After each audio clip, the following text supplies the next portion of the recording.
I hope you'll hang out with me today as we explore Newton's second law of motion.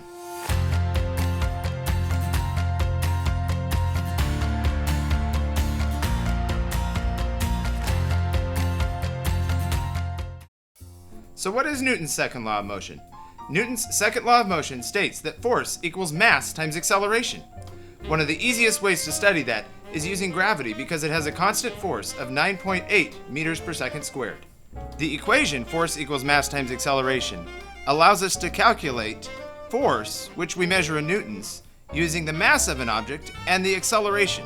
This allows us to predict things like how fast something falls or how hard it hits, how much it speeds up. It also allows us to calculate things like moving cars to rocket ships, to apples falling out of trees. Thanks for joining me for this short Science Foundations video. In addition to these short videos, we are releasing weekly videos online. They'll be full labs and available by subscription at awesomescitv.com. I hope you'll join me there.